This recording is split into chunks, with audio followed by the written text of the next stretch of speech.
The cold sleep pod hissed open, releasing vapor into the dimmed chamber. Admiral Keiko Chen gasped as her lungs filled with air for the first time in 50 years. Her muscles ached, her bones felt heavy, but her mind was sharp. It always took a few minutes for the body to catch up with consciousness after cryosleep. She sat up slowly, her hands gripping the edges of the pod. Around her, the awakening chamber of the flagship Remembrance stretched into darkness. Thousands of pods lined the walls, most still sealed and silent. Only the command staff woke during these transition periods. The rest would sleep until they reached their destination. "Welcome back, Admiral," a soft voice said. Aria's holographic form materialized beside the pod, a woman made of blue light wearing the uniform of Earth's last defense force. "How long?" Chen asked, though she already knew. 50 years since your last shift ended. 4,012 years since we left Earth." Chen stood on shaking legs, steadying herself against the pod. 4,000 years. Sometimes the number felt meaningless, just data. Other times it crushed her chest like physical weight. She had been born on the colony ship, as had her parents and their parents before them. None of them had ever touched Earth's soil, yet she carried Earth's memories in her neural implants, downloaded from those who had lived there in the final days. She remembered things she had never experienced. The smell of ocean salt, the feel of natural rain on skin, the sight of a blue sky unmarred by industrial haze or burning cities. These were not her memories, but they felt real enough to ache. "Fleet status?" she asked, pulling on her uniform with practiced efficiency.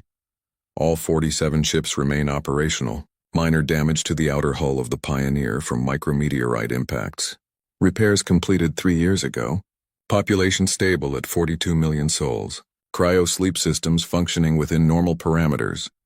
Chen walked to the command deck, her steps becoming steadier as artificial gravity and muscle memory took over. The Remembrance was a city in space, 5 miles long and home to millions. Its corridors were art galleries, parks, schools, and factories all in one. Every generation born aboard had known only these metal walls. The command deck was already staffed when she arrived. Officers stood at their stations, some rubbing sleep from their eyes, others already reviewing data streams. Commander Zara Okonkwo turned from the tactical display, her dark eyes fierce with anticipation. "Admiral on deck," she announced. "At ease," Chen said, moving to the central holographic display. "Show me where we are." The display lit up with star charts. A red marker indicated their current position. A blue marker, thousands of light years behind them, showed where Earth had been. "We are 3 light months from the former Sol system," Aria reported. "Now designated as Kryn Sector 447 by the current occupants." Chen felt her jaw tighten. The Kryn, the aliens who had destroyed her ancestral home, the species that had glassed Earth's surface and then mined its mineral-rich core like it was an asteroid. They had killed billions and erased human civilization from the galaxy. "Almost to scout ships?" Chen asked. "Deployed 2 weeks ago when we dropped out of faster-than-light travel," Zara replied. "Initial reports are coming in now." Dr. Marcus Webb entered the command deck, his gray hair disheveled from cryosleep. He was the fleet's chief historian, keeper of Earth's memory and the conscience Chen sometimes wished she could ignore. "Admiral," he nodded. "I take it we've arrived?" 3 months out, Chen confirmed. "Marcus, I want you reviewing all historical data on the Kryn. Everything we knew 4,000 years ago, every scrap of intelligence we've gathered since." "Looking for weaknesses?" he asked. "Looking for anything that keeps us alive long enough to make them pay." The holographic display shifted as new data arrived from the scouts. Images resolved into clarity, showing the inner solar system. Where Earth had once orbited was now a shattered shell of a planet. Its atmosphere was gone, its oceans evaporated, its continents stripped down to the mantle. Massive mining rigs dotted the surface like mechanical parasites. Chen's hands formed fists at her sides. "They built on her bones," Zara whispered, her voice filled with rage. The display zoomed out, showing the entire system. Space stations orbited where Mars had been. Jupiter's moons were covered in industrial complexes. The asteroid belt had been almost completely harvested. This was no longer the Sol system. It was a Kryn factory, churning out resources for an empire built on conquest. "Kryn military presence?" Chen asked, keeping her voice level. "Significant," Aria replied. "We detect 3 battle stations, 47 patrol cruisers, and approximately 200 smaller vessels. Analysis suggests this is a standard garrison for an established mining colony. They don't expect threats, Zara said, a predatory smile crossing her face. They think we're extinct. They're right to think so, Marcus said quietly. We should have been. 47 colony ships barely finished fleeing a burning world with whatever refugees we could cram aboard. No military, no weapons, no plan beyond survival. By every logical measure, we should have died in the dark between stars. But we didn't, Chen said. We adapted. We built, we trained. Every generation knew their purpose. To survive, to grow stronger, and to return. She activated her personal command interface, pulling up data that made her chest swell with pride. The fleet had not been idle during 4 millennia of travel. Each generation had improved on the last. Human technology had advanced beyond what Earth had ever achieved. They had mastered quantum manipulation, bending the rules of physics to create drives that slipped between dimensions. They had developed artificial intelligence that merged with human consciousness, creating hybrid minds of terrifying capability. They had engineered biological augmentations that made humans faster, stronger, more resilient in the vacuum of space. They had built weapons, so many weapons. The scouts report the Kryn Empire has expanded significantly, Arya continued. They now control approximately 300 star systems. Population estimates suggest over 5 trillion Kryn spread across their territory. Marcus exhaled slowly. We're 42 million against 5 trillion. Those odds are irrelevant, Chen interrupted. We're not fighting a war of numbers. We're fighting a war of fear and precision. The Kryn grew complacent. They expanded, conquered, and forgot to watch their backs. She turned to face her officers. 4,000 years ago, the Kryn destroyed Earth because they saw humanity as a threat. They were right. We just needed time to become the nightmare they feared. Zara stepped forward. What are your orders, Admiral? Chen looked at the holographic display, at the ruins of Earth surrounded by alien machines. She thought of all the generations who had lived and died aboard the colony ships, never seeing a planet's surface, never breathing unfiltered air. They had sacrificed everything so that humanity would have this moment. Wake everyone, she said. All ships, all pods. It's time they learned what we've become. It's time the Kryn learned that humanity remembers.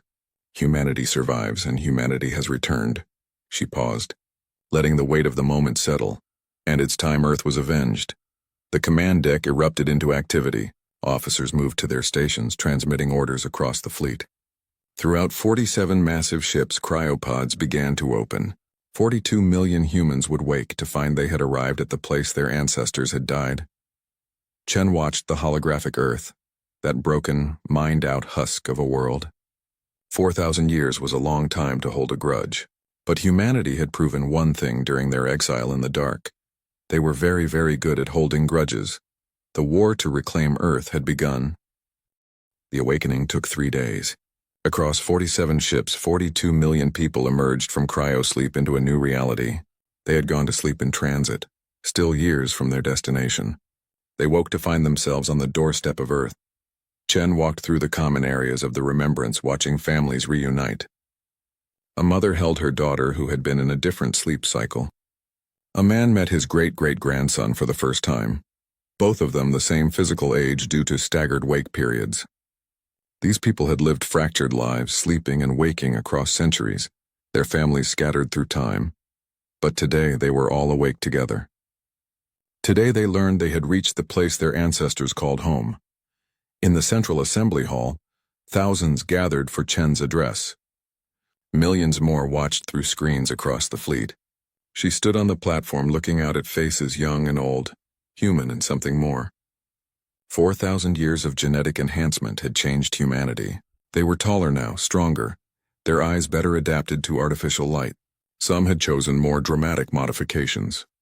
Enhanced neural processing, reinforced skeletal structures, organs that could process different atmospheric mixtures. We have arrived, Chen began, her voice carrying through the hall. 3 months from Earth, from home. A murmur ran through the crowd. Many of these people had never thought of Earth as home. They had been born in space, lived in space, and expected to die in space. Earth was a story, a myth, a place in downloaded memories. I know many of you question this mission, Chen continued. Why seek revenge for a world we never knew? Why risk our lives for a dead planet? She activated the holographic display. Earth appeared above the assembly, but not the Earth from history books. This was Earth as it existed now, stripped, broken, mined to its core. Because they didn't just destroy a planet, Chen said. They destroyed the possibility of what we could have been. They murdered billions and called it progress. And then they forgot about us. They believed they had erased humanity from existence. The image shifted, showing Kryn cities built on Earth's remains. They built a monument, Chen said, her voice hard. It says, "Here fell the primitives, a warning to those who resist progress." They turned our extinction into a tourist attraction. Anger rippled through the assembly. Even those who had questioned the mission felt it now. This was not just about revenge. This was about proving that humanity could not be erased. "We will not announce ourselves," Chen said. "We will not give them the mercy of a clean fight. We are ghosts. We are the nightmare in their dark spaces, and we will make them remember what it means to fear." The assembly erupted in cheers. Chen felt the weight of their trust, their faith that she could deliver on this promise. She hoped she was not leading them all to death. Over the following weeks, Operation Phantom began. Small strike teams launched from the fleet in ships barely larger than shuttles. These vessels used quantum slip drives that made them nearly invisible to sensors. They could appear, strike, and vanish before the Kryn even knew they were under attack. Zara led the first mission personally. Her team of 12 infiltrated a Kryn fueling station in the outer system. They moved through the station like shadows, their stealth suits bending light around them. The Kryn workers never saw them coming. The team planted quantum charges throughout the station's infrastructure.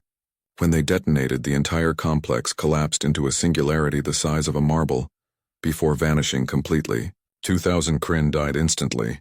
The station simply ceased to exist as if it had never been there. "Clean work," Zara reported back to Chen. "No survivors to report what happened." "Good," Chen replied. "How did it feel?" Zara was quiet for a moment. "Like justice. They killed billions of us. 2,000 of them is nothing." But Chen heard the uncertainty in her voice. Killing was easier when the enemy was abstract. Up close, watching Kryn workers going about their lives before erasing them from existence, the moral lines became blurrier. Marcus Webb spent his time in the archives, reviewing footage from Earth's final days. Arya had preserved everything: news broadcasts, personal messages, military communications, even security camera footage from the evacuation. He watched humanity's last stand over and over, looking for meaning in the chaos. "Why did you stay?" he asked Arya one day as they reviewed footage of Earth's final defense fleet. "Someone had to give the colony ships time to escape," Arya replied. Her holographic form flickered with emotion subroutines. 10,000 people volunteered. Scientists, soldiers, engineers, artists. They knew they would die. They did it anyway. "And you carry all of them? Their consciousness, their memories?" "Yes." When the neural upload technology was developed, they volunteered again. To give the fleet an AI that understood what it meant to be human. To fight, to love, to sacrifice. Marcus studied her face. 4,000 years is a long time to carry that weight. "Every day I feel them," Arya said softly. 10,000 voices, 10,000 souls, all screaming in memory of what was lost. "They keep me focused, Dr. Webb. They remind me why this matters." The Kryn began noticing the attacks after the third week. Stations went dark. Patrol ships disappeared. Supply convoys never reached their destinations. The Kryn High Command held emergency meetings trying to understand what was happening. "Pirates?" one commander suggested, "in our core territory." Another scoffed. "Impossible. These attacks are too sophisticated. System malfunctions across 6 star systems simultaneously." "Be serious." The Kryn were afraid to say what they were all thinking. It could not be humans. Humans were extinct. They had made certain of it 4,000 years ago. Meanwhile, Chen's forces grew bolder. They struck military targets, civilian infrastructure, communication networks. Everywhere the Kryn turned, they found shadows and death. The ghost stories began spreading through Kryn space. Ships that appeared from nowhere. Weapons that phased through shields. Attackers who left no bodies, no survivors. No evidence except empty stations and drifting wreckage. Marcus made a troubling discovery in the historical archives. While reviewing Kryn expansion data, he found anomalies. Energy signatures from mining colonies on the outer rim that matched human technology. Faint. Distorted, but definitely human. "Admiral, I think we need to see this," he said. bringing the data to Chen. She studied the readings, her expression unreadable. You think some humans survived? I think it's possible. Small colonies, hidden outposts, groups that escaped during the chaos. If they went dark, stayed quiet, the Kryn might have missed them. Or the Kryn found them and we're looking at the last traces of extermination, Chen replied. Either way, we should investigate. Chen considered this. The mission was focused, singular: avenge Earth and destroy the Kryn military capability. Searching for possible survivors would divert resources, create risks. Not yet, she decided. We stay on mission. If there are survivors, the best way to help them is to break Kryn power completely. The attacks continued for 2 months. 37 Kryn installations destroyed. 12 patrol fleets eliminated. Thousands of Kryn dead, and not a single confirmed sighting of human forces. Then the Kryn got lucky. A strike team targeting a communications relay was ambushed. The Kryn had finally adapted, setting traps in high-value locations. The team fought desperately, their quantum weapons tearing through Kryn ships, but they were outnumbered. One by one, the humans fell. The last survivor, a woman named Sarah Park, was captured alive. The Kryn dragged her to an interrogation facility, shocked to find themselves face-to-face with a species they had believed extinct. What are you? The Kryn interrogator demanded. Sarah smiled through broken teeth. We're the species you tried to kill. We're the nightmare you created. You're nothing. A few scattered survivors, weak and desperate. Is that what you think? Sarah laughed. We're 47 ships strong. We're millions, and we've had 4,000 years to prepare for this moment. You should have made sure we were all dead. The interrogator raised a weapon. You are dead. You just don't know it yet. No, Sarah said. You are. Her biosignature spiked. The interrogator realized too late what she was. A living bomb, quantum explosives integrated into her cellular structure. She detonated with the force of a small nuclear weapon, vaporizing the facility and everything within 2 miles. But the interrogation had been broadcast. For the first time in 4,000 years, the Kryn saw a living human. And they heard humanity's message across Kryn space. Panic began to spread. The ghosts were real. The humans had returned, and they wanted blood. In her command center, Chen watched the broadcast. She had not authorized suicide bombers, but she understood why Sarah had done it. Sometimes the message was more important than survival. They know now, Zara said. Good, Chen replied. Let them be afraid. Let them understand that we're not raiders or pirates. We're judgment itself, 4,000 years in the making. And when they bring their full military might against us, Chen smiled coldly. Then we show them what humanity learned in the dark between stars. We show them that they created their own executioners. The Ghost War was over. The real war was about to begin. Emperor Thashkar stood before the assembled war council, his 4 arms clasped behind his back. The holographic display showed the damage across 6 systems. 37 destroyed installations, 12 lost patrol fleets, thousands of dead Kryn. The numbers were small compared to the Empire's total forces, but the implications were catastrophic. How long have you known? He asked, his voice dangerously calm. The military commanders shifted uncomfortably. We suspected for 6 weeks, Your Eminence, but we only confirmed 3 days ago when we captured the human. 6 weeks of attacks and you did not inform me? We believed it was a minor piracy issue, easily contained. Thashkar turned, his eyes burning with barely controlled rage. You thought 40 coordinated strikes across multiple systems was piracy? You thought the species we exterminated 4,000 years ago might have survived, and you did not think this information was important enough to share immediately? No one answered.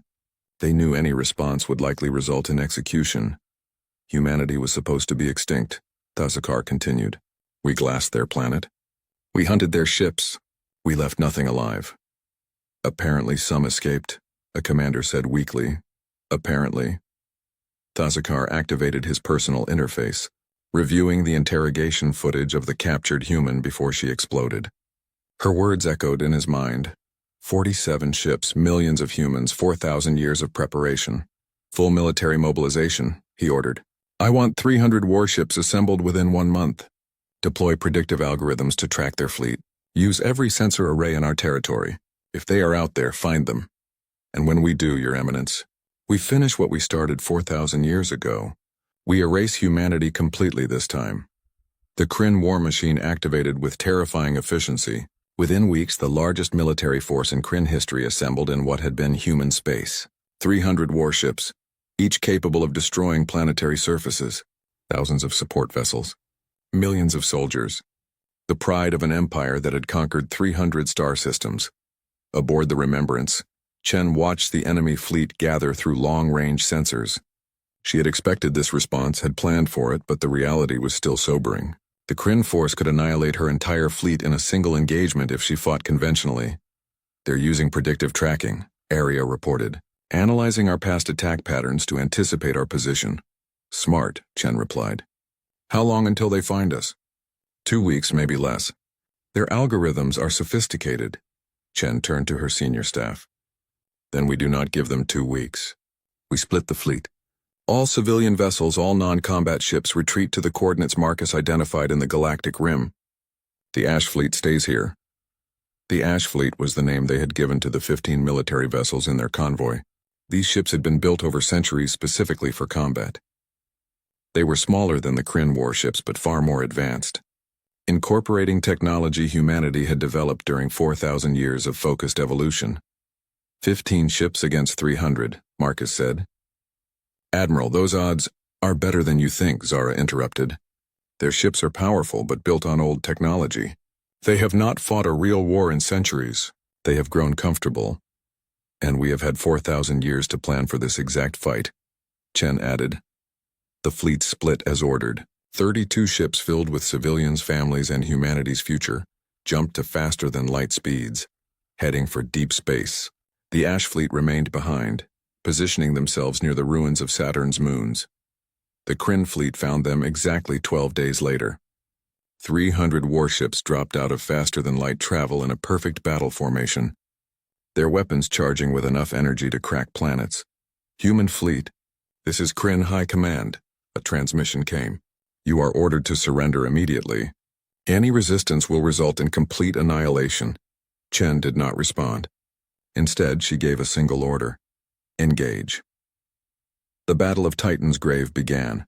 The Kryn expected a conventional space battle, ships exchanging weapons fire, shields absorbing damage, tactics based on firepower and numbers. They were not prepared for what humanity had become. The human ships activated quantum displacement drives, and suddenly the laws of physics became suggestions rather than rules. Human vessels phased between dimensions, appearing and disappearing at will. Their weapons fired projectiles that existed in multiple realities simultaneously, bypassing shields entirely because the shields could only block attacks from one dimension. The first Kryn battleship exploded before its crew even understood they had been hit. Then the second. Then the third. Chaos erupted through the Kryn formation. They fired wildly, hitting their own ships as often as enemy vessels. The humans moved like ghosts, never staying in normal space long enough to be targeted effectively. But the Kryn had numbers. For every one of their ships destroyed, they had 10 more to take its place. And eventually they adapted. Their tactical computers began predicting the phase patterns. Their weapons started firing into multiple dimensions simultaneously. The human ship Defiance took a direct hit. Its quantum core destabilized and the entire vessel imploded into a singularity, taking 800 human lives with it. Then the Vengeance fell, then the Phoenix Rising. "We are losing too many ships," Zara reported, her voice strained. "We can hurt them, but we cannot win a war of numbers." Chen watched 3 of her ships die in rapid succession. Each one represented centuries of construction, irreplaceable knowledge, and lives that could never be recovered. Her fleet of 47 had become 44 in the space of 3 hours. "Pull back," she ordered. "Execute tactical retreat to coordinates Gamma 7. The remaining 12 human ships phased out of the battle, appearing 3 light minutes away. The Kryn had lost 43 ships, but they claimed victory. They had driven off the human attack and proven that humanity could be beaten. But Chen had not been trying to win the battle. She had been gathering data. "Area analysis?" she asked once they were safe. "Kryn shields have a 0.3-second delay when transitioning between frequencies. Their weapons overheat after sustained firing. Their formation tactics prioritize protection of command ships over tactical flexibility, and their captains hesitate before firing on their own vessels, even when it is strategically correct." "Weaknesses," Chen said with satisfaction. "We can work with this." Marcus approached her command station. Admiral, we lost 3 ships. 2,000 people dead. How is this a victory? Because now we know how to kill them, Chen replied coldly. And because I have something to show you. Something our scouts discovered while the Kryn were focused on the battle. She pulled up a new display. It showed a Kryn fortress world, heavily defended, far from the battle. Zara, you recognize this? Zara leaned forward, her eyes widening. That is Kryn Prime, their homeworld. Not just their homeworld, Chen said. According to the data we captured from that communications relay 3 weeks ago, it is where they keep their most advanced weapons, including something called the Void Cascade. What does it do? Marcus asked. Arya's holographic form flickered with distress. Based on the limited data we have recovered, the Void Cascade is a weapon that can destroy entire star systems. It creates a cascading reaction that causes a sun to collapse into a black hole, eliminating all planets in the system. The command deck fell silent. They used this on Earth? Someone asked.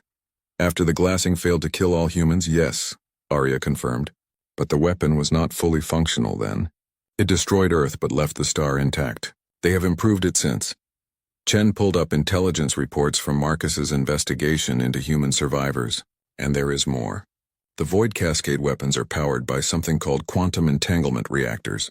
The data suggests these reactors require organic components, living minds connected through quantum fields. Marcus's face went pale as he understood. They are using people. They are using captured humans. We don't know that for certain, Chen said, but her voice suggested she believed it. We have to verify this, Marcus insisted. If there are humans still alive on Kryn Prime, then we will free them, Zara said. Or we will give them peace. Either way, we are destroying those weapons before the Kryn use them on our fleet. Chen nodded. Agreed, but this will not be a fleet action. We cannot bring our ships into Kryn Prime's defenses. This will be an infiltration mission. Small team surgical strike. I will lead it, Zara said immediately. I know, Chen replied. You will take the best of the Phoenix Legion. Get in, find out what is powering those weapons and destroy everything. If there are humans alive there, bring them home if you can. And if I cannot, Chen met her eyes, then make sure they do not suffer anymore. The mission was approved. Zara began selecting her team from humanity's elite warriors. They would need to infiltrate the most heavily defended planet in Kryn space, destroy weapons capable of annihilating star systems, and somehow escape alive. As Zara prepared her team, a transmission came through from the Kryn fleet.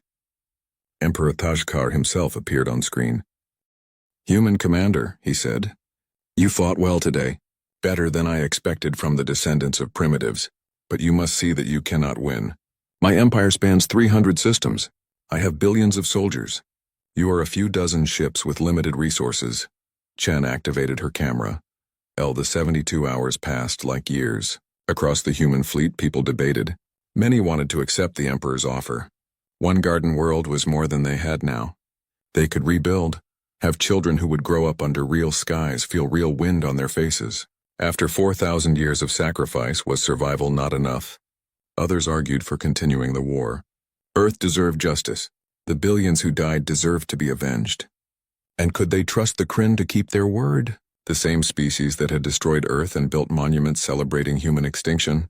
Chen called for a vote among the senior staff and ship captains. Democracy had survived the journey from Earth. She would honor it now. We vote in 71 hours, she announced. Until then, I ask for your trust. I have a plan. In her private chambers, Chen met with Arya and her closest advisors. Show them, she ordered. Arya activated a holographic display. It showed the pattern of human losses over the past months. 3 ships destroyed at Titan's grave. Equipment captured during failed raids. Data cores that had fallen into Kryn hands when stations were overrun. This is what the Kryn know about us, Arya explained. Our weapon signatures, our ship designs, our tactical patterns. They have been studying us, learning from every engagement. We have been losing on purpose, Marcus realized. You have been feeding them false intelligence, Chen nodded. Every piece of equipment we lost contained quantum trackers. Every captured data core had hidden subroutines. The Kryn think they are learning our weaknesses, but they are actually telling us exactly where all their assets are located. The display shifted, showing a network of red markers throughout Kryn space. This is every major military installation in their empire. Every command center, every weapons facility, every strategic resource. We know where everything is because they brought our tracking devices right into their most secure locations. Zara leaned forward, understanding dawning in her eyes. You planned this from the beginning. The ghost attacks, the conventional battle, even the losses. All of it was to position our surveillance throughout their territory. 4,000 years is a long time to plan a war, Chen said. We have been losing battles on purpose to win the war. So what happens now? Marcus asked. Now we launch Operation Reckoning. Simultaneous strikes on 100 Kryn worlds using our most advanced weapon system. Area brought up new images. They showed clouds of microscopic machines, each one smaller than a virus, capable of self-replication and programmed with a single purpose, to dismantle industrial infrastructure. Nanite swarms, Marcus breathed. You built them. Over centuries, Chen confirmed. We have enough to deploy against every major Kryn military and industrial center simultaneously. Within hours of deployment, their factories will stop producing, their power grids will fail, their communication networks will collapse. And their people? Marcus asked quietly. How many Kryn civilians will die when their infrastructure collapses? Chen met his eyes. Billions. Maybe tens of billions. The nanites are programmed to target only industrial systems. But when power fails, life support fails. When food production stops, people starve. This will destabilize the entire Kryn Empire. Marcus looked away. We become genocidal ourselves. We become survivors, Zara countered. They gave us no mercy. Why should we give them any? Because that is what separates us from them, Marcus said. Because if we do this, we are no better than the species that destroyed Earth. Then what would you have me do? Chen asked. Accept the Emperor's offer? Trust that they will honor it? They murdered billions of us. They turned our homeworld into a mining colony. They built monuments celebrating our extinction. I would have you remember that we are still human, Marcus replied. That vengeance at any cost is not justice. Chen was silent for a long moment. Finally she spoke. The vote will proceed as planned. But Operation Reckoning launches in 70 hours regardless of the outcome. Because I will not risk humanity's survival on the mercy of species that showed us none. While the fleet debated, Zara prepared her mission to Kryn Prime. She selected 90 of the Phoenix Legion's best warriors. Each one knew it was likely a one-way trip. They equipped themselves with the most advanced infiltration technology humanity had developed. Stealth suits that bent light and sound, quantum blades that could cut through any material, and enough explosive power to level a city. Our mission is simple, Zara briefed her team. Infiltrate Kryn Prime's most secure facility. Destroy the Void Cascade weapons. If there are human prisoners, we extract them. If extraction is impossible, we give them a merciful end. And if we are captured? One soldier asked. We do not get captured, Zara replied. We have biosignature bombs integrated into our physiology. If capture is imminent, we detonate. We take as many of them with us as we can. The team departed in a single stealth ship. It took them 3 days to reach Kryn Prime, navigating through layers of defensive perimeters and sensor nets. The quantum slip drive made them nearly invisible, but nearly was not the same as impossible. One mistake would mean discovery and death. They landed in an industrial sector using forged credentials to pass through security checkpoints. Kryn civilians walked past them, unaware that human warriors moved among them. Zara studied the Kryn people as they infiltrated deeper into the city. They looked so ordinary, working jobs, raising families, living their lives. How many of them even knew what their empire had done to Earth? The Void Cascade facility was underground, buried beneath 3 miles of solid rock. It took them 2 days of careful infiltration to reach it. They moved through maintenance tunnels, bypassed security systems, and eliminated guards silently when necessary. When they finally entered the main chamber, what they found stopped them cold. The room was vast, easily a mile across, and it was filled with thousands of cylindrical containment pods. Inside each pod was a human being, but these were not the humans of Earth. 4,000 years of captivity had changed them. Their bodies had been augmented with Kryn technology, their minds connected through quantum entanglement fields. They were barely recognizable as human anymore, and they were all in agony. What did they do? One of Zara's soldiers whispered, horror clear in their voice. Arya's voice came through their communication systems. They are using human consciousness to power the quantum entanglement reactors. Human brains process quantum information differently than Kryn brains, more efficiently. The pain generates specific neural patterns that the weapons require to function. How long have they been like this? Based on the facility's construction date, approximately 4,000 years. These are survivors from Earth. The Kryn did not just destroy our world. They kept some of us alive to fuel their weapons. Zara approached one of the pods. Inside was a woman, her body barely recognizable under the technology grafted to her flesh. Zara checked the identification code on the pod. Her breath caught.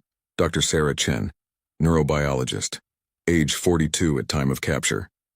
Chen, a soldier said. As in Admiral Chen? Her ancestor, Zara confirmed. The Admiral's great-great-great-grandmother several times over. As if sensing Zara's presence, the woman's eyes opened. They were filled with pain and madness, but also something else. Recognition. Hope. A whisper came through the pod's speaker system, barely audible. End it, please, end it all. Zara's hand went to her weapon. She had come here to destroy the Void Cascade. She had known there might be human prisoners, but this was beyond anything she had imagined. She activated her communication link to Admiral Chen. Admiral, we have reached the facility. You need to see this. When Chen saw the transmission, she understood immediately what Zara was asking.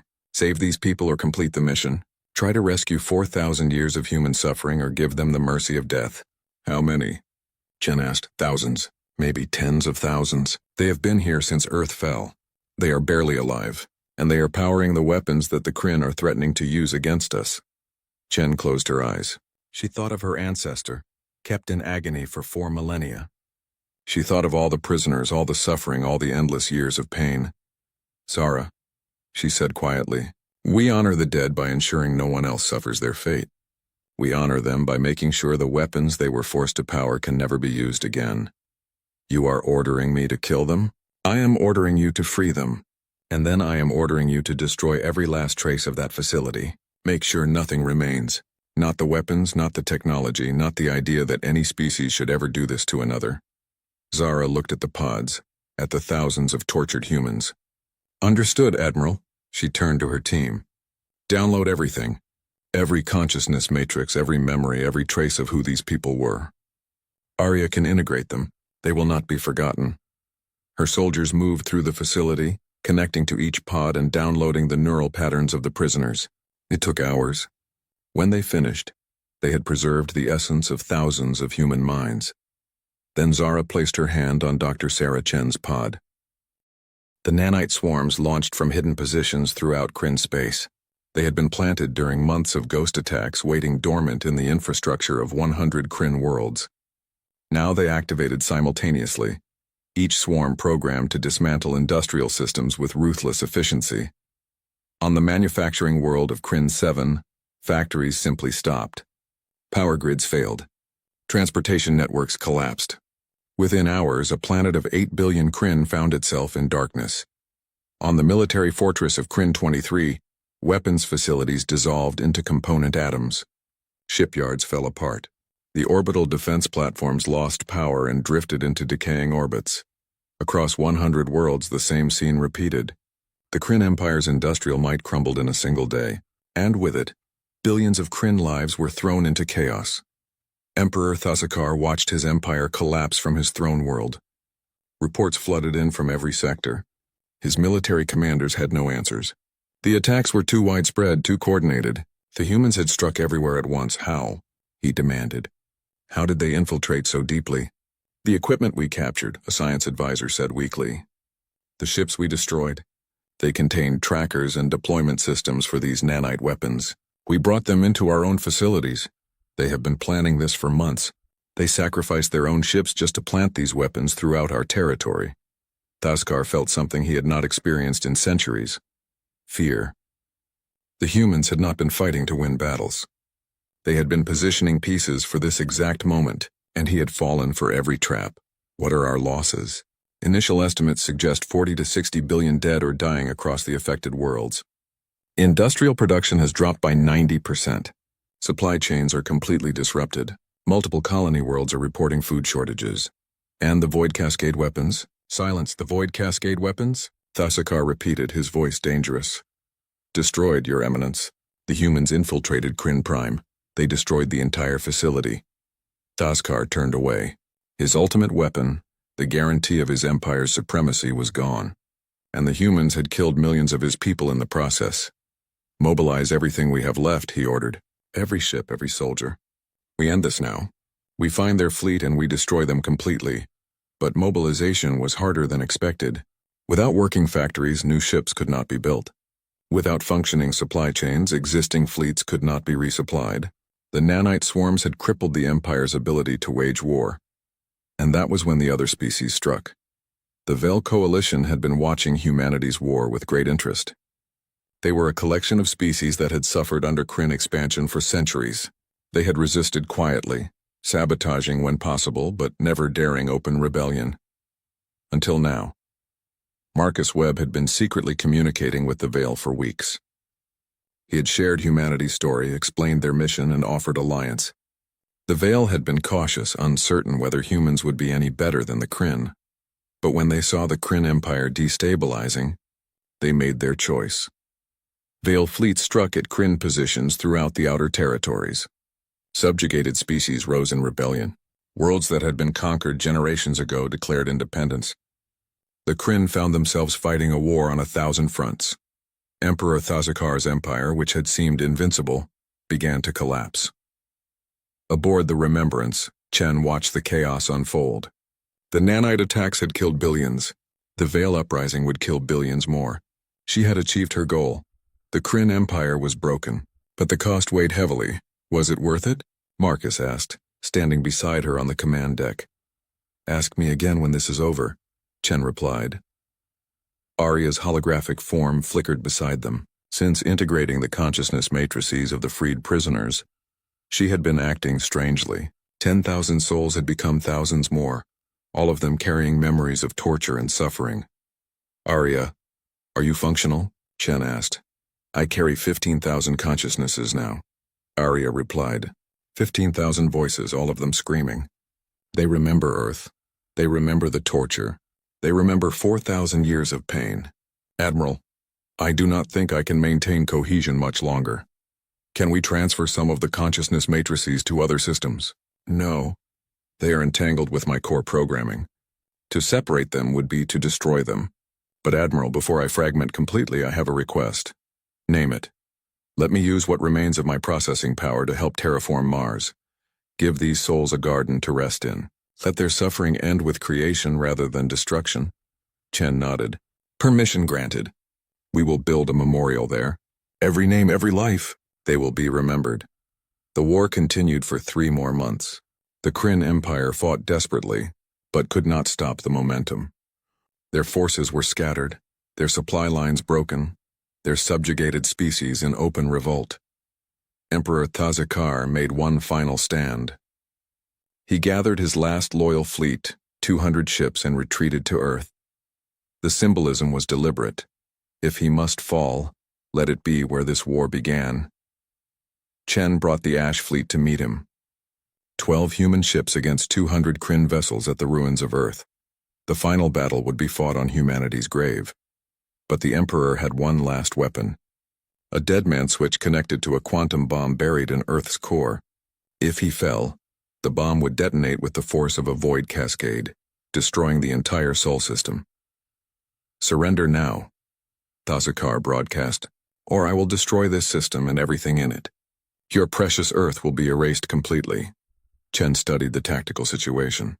Her ships could win the battle, but not before the Emperor triggered his weapon. The Sol system would be destroyed. Everything humanity fought for would be ash. "Arya," she said quietly, "can you calculate a quantum jump that would take the Remembrance directly into the Emperor's flagship?" "Yes, but Admiral, such a jump would be fatal. Both ships would be destroyed. You would die." "I know." "Admiral, no," Marcus protested. "There has to be another way." Chen shook her head. "The Emperor will not surrender. He will trigger the bomb rather than accept defeat. This is the only way to stop him before he destroys the system." She turned to her crew. "It has been an honor serving with all of you. Marcus, you have command of the civilian fleet. Rebuild humanity. Make sure our story is told." "Keiko," Marcus began. "That is an order, Doctor. Zara, you will command the Ash Fleet. Finish this war. Then find a way to make peace." Zara saluted, tears in her eyes. "Yes, Admiral." Chen activated the ship-wide communication. This is Admiral Chen. All hands evacuate to support vessels. You have 5 minutes. Admiral, we stay with you, her bridge crew said. No, you live. That is an order. This ship needs only one person to make the jump. Her crew reluctantly evacuated. Chen sat alone in the command chair as the Remembrance's quantum drives charged. She thought of Earth, of all the generations who had died to reach this moment. She thought of her ancestor Sarah Chen, tortured for 4,000 years. She thought of the billions who had perished and the millions who had survived. Arya, are you still with me? Always, Admiral. Until the end. Then let's finish this. Take us home. The Remembrance phased into quantum space and reappeared directly inside the Emperor's flagship. The collision released energy equivalent to a small star. Both ships were instantly vaporized. Emperor Thazakar died without time to trigger his weapon. The Kryn fleet, seeing their Emperor destroyed, broke formation. Some surrendered. Others fled. The battle for Seoul ended not with a grand victory, but with exhausted relief. Zara took command of the remaining forces. The war continued for another year, but it was a mop-up operation. The Kryn Empire was finished. Individual systems negotiated surrender. Some Kryn colonies were allowed to remain independent. Others were incorporated into the Veil Coalition.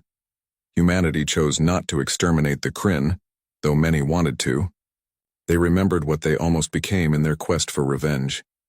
50 years later, Mars bloomed green and blue. Arya had kept her promise, using her final days to coordinate massive terraforming efforts. She had fragmented completely in the process, but her legacy was a garden world rising from the red dust. A memorial stood in the capital city. It listed every human who had died, the billions on Earth, the generations who lived and died aboard the colony ships, the soldiers who fell in the final war. At the center was a statue of Admiral Keiko Chen, her hand raised toward the sky. Zara stood before the memorial, now old and gray. Her daughter stood beside her, a young woman who had never known war. Was it worth it, Mama? Her daughter asked. All those lives for revenge? Zara watched children playing in the distance. Human children, Veil children, even some Kryn children whose parents had immigrated after the war. They played together, unknowing of the blood that had been spilled to make this moment possible. It was not about revenge, Zara said slowly. It was about ensuring that no one could do to others what was done to us. We did not come back for vengeance. We came back to break the cycle. She placed a hand on the memorial. Your grandmother died so that you could play in gardens instead of starships, so you could feel wind instead of recycled air, so you could have a future without fear. Do you think she would be proud of what we built?